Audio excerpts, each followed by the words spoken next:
Hello everyone, Assalamu alaikum. Welcome back to my YouTube channel English with Hasnaina. I hope you are doing well by the grace of Almighty Allah.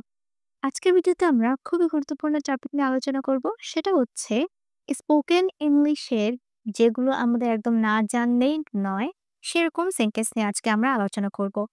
যেমন আমি খাবার খাই এটার ইংরেজি আমরা পারলেও আমি বাচ্চাদের খাবার খাওয়াই এই খাওয়ানোর ইংরেজি কি? আবার আমি পড়ি এটার ইংরেজি হয়তো আমরা জানি বাট আমি পড়াই এটার ইংরেজি কি হবে?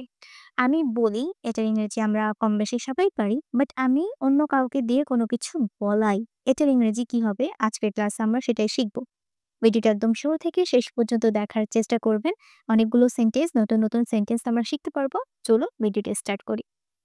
ফার্স্টে দেখব আমি খাবার খাই। সিম্পলি আমরা সবাই জানি যে খাওয়ার ইংরেজি হচ্ছে ইট। খাওয়ার যে ভার্বটা হচ্ছে সেটা হচ্ছে ইট। আমরা বলতে পারি আমি খাবার খাই। I eat food. I eat food. আমি খাবার খাই। এখন এই সেন্টেন্সটাকে যদি আমরা অন্যভাবে বলি সাবজেক্ট চেঞ্জ করে সে খাবার খায় তখন কি হবে? তখন বলতে হবে হি অর শি ইটস। এখানে ইটস হবে। Eats food. আমরা সিম্পলি জানি যে প্রেজেন্ট সিম্পল টেন্স আমরা সাবজেক্ট অনুযায়ী সাবজেক্ট যদি থার্ড পারসন সিঙ্গুলার থাকে তখন ভার্বের সাথে এস বা ইএস যুক্ত করি। Otherwise you, I, you, we, they এগুলোর ক্ষেত্রে আমাদেরকে করা লাগে না। ওকে, আচ্ছা তারপর আমি বাচ্চাদের খাবার খাওয়াই। এখন কাউকে কোনো কিছু খাওয়ানোর ইংরেজি হচ্ছে ফিড। এখানে সেক্ষেত্রে আমরা এই ফিড এই ভার্বটা ব্যবহার করে থাকি। ওকে, ফিড। তাই আমি বাচ্চাদের খাবার খাওয়াই। আমরা বলতে পারি আই ফিড খাওয়াই। I feed the children or I feed the children. Okay, I feed the children. আমি বাচ্চাদের খাবার খাওয়াই। এই সেন্টেন্সটাকে আমরা আরেকভাবে বলতে পারি সেটা হচ্ছে I make the children eat food. Well, এটা কিভাবে হলো? দেখেন, এক্ষেত্রে আমরা এখানে কজেটিভ ভার্বস এর রুলটা ফলো করব। সেটা হচ্ছে মেক সামওয়ান ডু। যখন আমরা জোরপূর্বকভাবে কাউকে দিয়ে কোনো কিছু করাবো সেক্ষেত্রে কিন্তু আমরা মেক সামওয়ান ডু এটা ব্যবহার করতে পারি। সামওয়ান এর জায়গায় যাকে দিয়ে করাচ্ছি তার নাম, তারপর যে কাজ করাচ্ছি ডু এর জায়গায় সেটা ব্যবহার করতে হবে। যদি এভাবে সেন্টেন্সটা বলি আমি বাচ্চাদের খাবার খাওয়াই, যদি মিন করি যে আমি বাচ্চাদেরকে জোরপূর্বকভাবে খাবার খাওয়াই বা বাচ্চারা খেতে চাচ্ছে না তাও আমি তাকে খাওয়াই, সেক্ষেত্রে সেন্টেন্সটা এভাবে হবে। আমরা এভাবে বলতে পারি I make I make the children. I make সামওয়ানের জায়গায় কি হবে এখানে? Children. I make the children. Do এর জায়গায় কি হবে? খাবার খাওয়ানো, তাই বলতে হবে eat food. Okay, I make the children eat food. Okay, তারপরে সেন্টেন্সে চলে যাই। তারপর সেন্টেন্সটা কিভাবে আমরা ইংরেজিতে বলতে পারি? আমি বই পড়ি। তাই পড়ার ইংরেজি আমরা সবাই জানি সেটা হচ্ছে read. Okay, I read I read books. Okay, এখন এখানে বলতে পারেন যেখানে বুকস কেন বলা হচ্ছে? কারণ এখানে তো বই শুধু বলা হয়েছে, বইগুলো পড়ি এটা মিন করছে না। তারপরে এখানে বুকস কেন হলো? কারণ এখানে নির্দিষ্ট করে কোনো কিছু বলা হয়নি যে কোন ধরনের বই পড়ি বা কোন বই পড়ি। যদি আমরা নির্দিষ্ট করে না বলি সেক্ষেত্রে কিন্তু আমাদেরকে এটা প্লুরাল ফর্মে রাখতে হবে। বলতে হবে আই রিড বুকস, যে কোনো বই হতে পারে। ওকে, কিন্তু সেন্টেন্স যদি এরকম হয় আমি ছোট ভাইকে ইংরেজি পড়াই, সেক্ষেত্রে কিভাবে বলবো? পড়ানোর ইংরেজি হচ্ছে টিচ। ওকে, টিচ। এই টিচ ভার্ব দিয়ে আমরা সাধারণত পড়ানোর ইংরেজি বুঝাই টিচ। আমি ছোট ভাইকে ইংরেজি পড়াই, তাই বলতে হবে I teach I teach my younger I teach my younger brother I teach my younger brother English. আমি আমার ভাইকে ইংলিশ পড়াই। ওকে, এখানে দেখেন আই টিচ কাকে পড়াই? ভাইকে। ভার্বের পরে তার নামটা নিতে হবে। I teach my brother my younger brother English. তাকে আমি আমার ছোট ভাইকে ইংরেজি পড়াই। ওকে, যদি বলি সে তার ছোট ভাইকে ইংরেজি পড়ায় সেক্ষেত্রে কিভাবে সেন্টেন্সটা হবে আপনারা আমাকে কমেন্ট করে জানান। ওকে, তারপরেটাতে চলে যাই। আমি সত্য বলি, আমি ছেলেটিকে দিয়ে সত্য বলাই। ওকে, আমি সত্য বলি। আমরা জানি যে কোনো কিছু বলা, কথা বলার ইংরেজি হতে পারে টেল, স্পিক অর টক। কিন্তু এই ৩ টার মধ্যে কখন কোনটা হয় এটা নিয়ে আমি অলরেডি একটা ডিটেইলড ভিডিও মেক করেছি।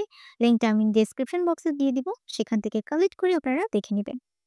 আমি সত্য বলি, তাই আমরা এখানে সিম্পলি টেল এটা ব্যবহার করতে পারি। I tell the truth. Okay? I tell I tell the truth or I speak the truth. আমি ছেলেটিকে দিয়ে সত্য বলাই। তাহলে এখানেও আমরা সিম্পলি আগের রুলসটাই ফলো করব। সেটা হচ্ছে আগের রুলসটাই ফলো করব। সেটা হতে পারে make someone do. Make someone do আমরা কখন ব্যবহার করি? যখন আমরা জোরপূর্বকভাবে কাউকে দিয়ে কোনো কিছু করাই। এখানে এই সেন্টেন্স দ্বারা বোঝানো হচ্ছে আমি ছেলেটিকে দিয়ে সত্য বলাই। অবশ্যই ছেলেটা সত্য বলতে চাচ্ছিল না, তাই আমি ফোর্সফুলি তাকে দিয়ে সত্যটা বলাই। সেক্ষেত্রে আমরা সেন্টেন্সটা এভাবে বলতে পারি I make. Okay? I make the boy কাকে? সামওয়ানের জায়গায় কি হবে? The boy. I make the boy. তারপর ডু এর জায়গায় কি হবে? I make the boy tell the truth. Okay? Tell the truth. আশা করছি আমি বুঝাতে পারলাম। আমি টিভি দেখি। আমি অতিথিকে আমার ঘর দেখাই। ওকে, দেখার ইংরেজি আমরা সবাই জানি সি হতে পারে ওয়াচ অর আমরা বলতে পারি লুক। কিন্তু সি, ওয়াচ, লুক এই ৩ টার মধ্যে কখন কোনটা হয় এটা নিয়ে আমি অলরেডি একটা ডিটেইলড ভিডিও মেক করেছি। লিঙ্কটা ডেসক্রিপশন বক্সে আছে। আপনারা সেখান থেকে কালেক্ট করে দেখে নিবেন। সাধারণত যখন মুভমেন্ট আমরা বুঝাই কোনো কিছু মুভ করতেছে তখন কিন্তু আমরা ওয়াচ এই ভার্বটা ব্যবহার করি। আমি টিভি দেখি সেক্ষেত্রে আমরা ওয়াচ এই ভার্বটা ব্যবহার করব। ওকে? আমি টিভি দেখি I watch I watch TV. আমি টিভি দেখি। আমি অতিথিকে আমার ঘর দেখাই। তাহলে দেখানোর ইংরেজির ক্ষেত্রে আমরা এখানে বলতে পারি show। দেখানোর ইংরেজি কি? show। আমি ঘর দেখাই। তাই বলতে হবে I show the guest my room. আমার রুমটা দেখাই। ওকে? আমি ঘর পরিষ্কার করি। সিম্পলি আমরা কি করি? পরিষ্কার করার ইংরেজি হচ্ছে ক্লিন। তাই না? তাই এখানে বলতে হবে I clean I clean the room I clean the room আমি ঘর পরিষ্কার করি। এই কাজটা আমি নিজে করি। কিন্তু সেন্টেন্সটা যদি এরকম হয়, আমি ছোট ভাইকে দিয়ে ঘর পরিষ্কার করাই। ছোট ভাইকে দিয়ে। সেক্ষেত্রে কিন্তু আমাদেরকে মেক সামওয়ান ডু এই রুলসটা ফলো করতে হবে যদি আমরা ফোর্সফুলি করি। আর যদি আমরা তাকে আদেশ দিয়ে করি সেক্ষেত্রে আমরা হ্যাভ সামওয়ান ডু এটা ব্যবহারও করতে পারি। ওকে? আমি ছোট ভাইকে দিয়ে ঘর পরিষ্কার করাই তো বলতে হবে I make my younger brother I make my younger brother clean the room. Okay? Clean the room. মানে হচ্ছে এখানে দেখেন রুলসটা কি? মানে হচ্ছে মেক ব্যবহার করার পর যাকে দিয়ে কাজটা করাবো তার নাম উল্লেখিত হবে তারপর আমাদের ভার্বটা বসবে। I make my younger brother clean the room. ওকে। তারপরের সেন্টেন্সটা কিভাবে ইংরেজিতে বলতে পারি? আমি তার ঠিকানা জানি। তাই জানার ইংরেজি হচ্ছে know। আমি জানি know।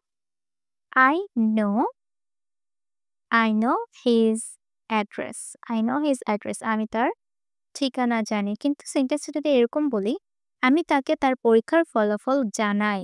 তাহলে কাউকে কোনো কিছু জানানোর ইংরেজি হচ্ছে inform। ওকে? সেক্ষেত্রে inform এই ভার্বটা ব্যবহার করতে হবে। I inform him of his result। or আমরা এই সেন্টেন্সটাকে এভাবে বলতে পারি I inform him of his exam results। ওকে? এখানে results বলতে হবে। ওয়েল, পুরো ভিডিওটা বুঝতে পারলে আপনারা আমাকে কমেন্ট করে জানান আমি হাসি এবং আমি আমার বন্ধুকে হাসাই এই দুটো সেন্টেন্সের ইংরেজি কি হবে? সবাই ভালো থাকবেন। আসসালামু আলাইকুম।